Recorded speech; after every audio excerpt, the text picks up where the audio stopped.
हाँ दोस्तों, next topic journal से रिलेटेड है जो हम पढ़ने वाले हैं। इस्टेब्लिशमेंट चार्जेस ऑन एसेट्स, संपत्ति का स्थापना व्यय। अब पहले इस्टेब्लिशमेंट चार्जेस, स्थापना व्यय, इसका मीनिंग समझ लेते हैं, फिर नेक्स्ट इस टॉपिक के क्वेश्चन सॉल्व करेंगे। आसान है वैसे। इस्टेब्लिशमेंट चार्जेस का मतलब होता है जब अपन कोई फिक्स्ड एसेट्स खरीदते हैं। फिक्स्ड एसेट्स लाइक जैसे मशीन हो गया, बिल्डिंग हो गया, फर्नीचर, ऐसे एसेट्स जो कई साल में एक आध बार खरीदते हैं और लंबे समय तक यूज़ करते हैं। उनको बेचने का पर्पस नहीं होता।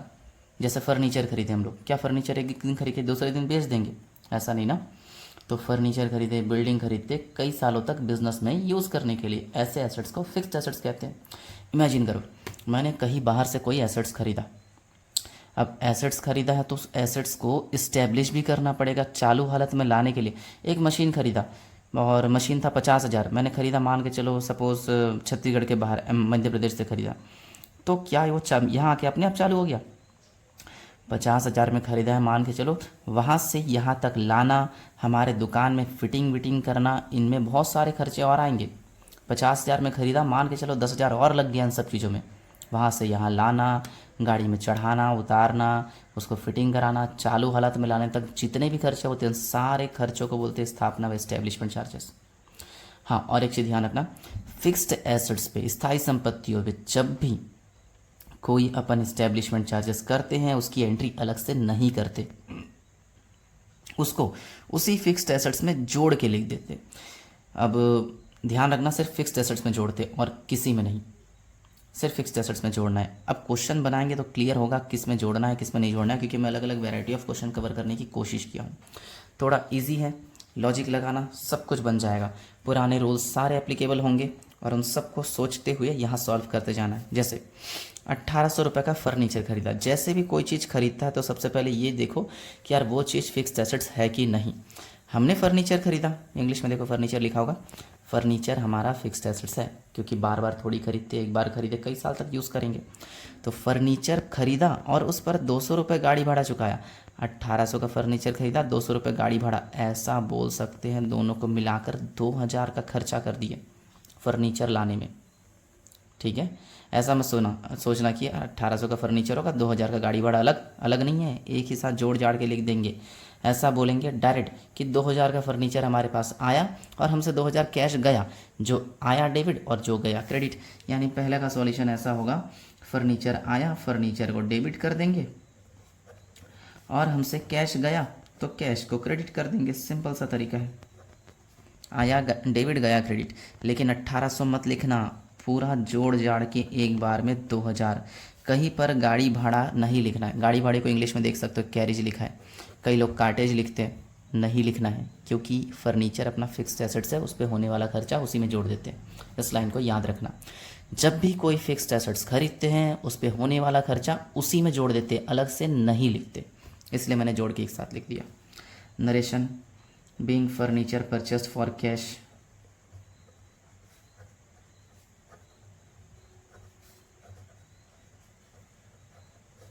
डन। दूसरा, 4000 का माल खरीदा, माल गुड्स याद आ रहा है, लेकिन याद करो गुड्स को तो गुड्स लिखते नहीं है, गुड्स को अपन purchase sale, purchase return, sale return याद आ रहा है, तो परचेस वर्ड से खरीदा बोला तो परचेस लिखेंगे। ठीक है, 4000 का गुड्स खरीदा और उस पर 400 रुपये गाड़ी भाड़ा चुका है। यहाँ भी गाड़ी भाड़ा है, इंग्लिश में बोल रहा है कैरिज। ठीक है, तो इस बार भी सेम जोड़ के लिखना है नहीं, क्योंकि माल हर रोज़ खरीदते हैं, हर रोज़ बेचते हैं। फर्नीचर अलग था, फर्नीचर एक बार खरीदते कई साल तक यूज़ करते हैं, इसलिए उसमें होने वाला खर्चा एक साथ जोड़ के दिखा दिए। लेकिन माल पे होने वाला खर्चा अलग से लिखना पड़ेगा, एक साथ जोड़ नहीं सकते।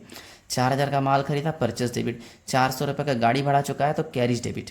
दो चीज़ डेबिट होगा, माल खरीदा है इसके बारे में जानते हो कि खरीदने पर परचेस डेबिट होता है, और गाड़ी भाड़ा चुका है जिसको कैरिज बोलते हैं, ये खर्चा है, खर्चे को डेबिट करते हैं। पैसा गया इसीलिए टू कैश अकाउंट। ऐसा माल खरीदा कितने का? 4000 का, गाड़ी भाड़ा चुका है 400, अलग अलग दिखाए ज़रूर है, टोटल कैश कितना गया? 4400। Being goods purchase and carriage paid, ऐसा लिख देना, goods purchased and carriage paid. ऐसे थोड़ा दिमाग लगा के सोचना, ऐसा ही सॉल्यूशन होगा। जब भी गुड्स खरीदेंगे उसमें नहीं जोड़ना है, गुड्स के अलावा कोई फिक्स्ड एसेट्स खरीदे जैसे मशीन, फर्नीचर, बिल्डिंग, प्लांट वगैरह, उनमें जोड़ना है। जैसे अगला देखो, 8,000 का मशीन खरीदा, उस पर 1,000 का इंश्योरेंस बीमा, 2,000 का गाड़ी भाड़ा चुकाया और 3,000 का स्थापना व्यय चुकाया। मशीन खरीदा 8,000, 1,000 paid for insurance, 2,000 for carriage and 3,000 for installation. ये सारे खर्चे इस्टेब्लिशमेंट चार्जेस कहलाएंगे। इन सारों को जोड़ना है। देखो मशीन है 8,000 का, लेकिन उसके अलावा और क्या क्या खर्चा किया, 1,000 का इंश्योरेंस, 2,000 का गाड़ी भाड़ा, 3,000 का स्थापना व्यय, 1 2 3 और 3 6। 8,000 का माल खरीदा, मतलब मशीन खरीदा, और 6,000 उसको फिटिंग विटिंग पूरा चालू हालत में लाने के लिए खर्चा कर दिया। यानी टोटल 8 और 6 14,000 का मशीन है, ऐसा बोल सकते हैं। और मशीन है तो जोड़ के लिखना है कि नहीं लिखना है, लिखना है, इसीलिए तो बोल रहा हूँ 14,000 का मशीन है। यानी हमारे पास मशीन आया, इसीलिए मशीन अकाउंट को डेबिट कर देंगे और बदले में कैश गया तो कैश अकाउंट को क्रेडिट कर देंगे। टोटल 14,000 का चीज़ आया हमारे पास, 14,000 being machine purchase for cash लिख देंगे। नरेशन में परचेस शॉर्टकट में फॉर कैश। चलो फोर्थ तो थोड़ा सोच समझ के दिमाग लगाना, आसान है वैसे। एक प्लांट खरीदा 5,000 में, लेकिन गणेश से खरीदा है। इंग्लिश में लिखा है purchase A plant of ₹5,000 from Ganesh. याद करो जब भी क्वेश्चन में नाम दिया रहता है, नाम का मतलब उधारी, यानी हमने उधारी में चीज़ खरीदा। उधारी में नाम लिखना पड़ता है, पक्का इस पॉइंट में गणेश का नाम आएगा। इमेजिन करना, गणेश नाम का एक बंदा, वहाँ से मैंने प्लांट खरीदा। प्लांट हमारा फिक्स्ड एसेट्स है। जैसे ही प्लांट वर्ड दिखा, दिमाग में ये रखना कि जोड़ना पड़ेगा, खर्चा वर्चा कुछ भी होगा तो। प्लांट खरीदा 5,000 का और उस पर भाड़े के 500 रुपये चुकाए। भाड़ा जोड़ना पड़ेगा, तो पक्का 5,500 का प्लांट का दाम। लेकिन हमने भाड़ा नहीं चुकाया, ध्यान से पढ़ो। गणेश ने हमारी ओर से, और होगा यार, और लिख दिया, गणेश ने हमारी ओर से भाड़े के 500 रुपये चुकाए। हमने पैसा एक भी नहीं दिया है, तो हमसे कैश गया ही नहीं है, तो कैश हम नहीं लिख सकते। ठीक है, हमारे पास प्लांट आया तो है, प्लांट डेबिट कर लेंगे, लेकिन पैसा एक नहीं गया है।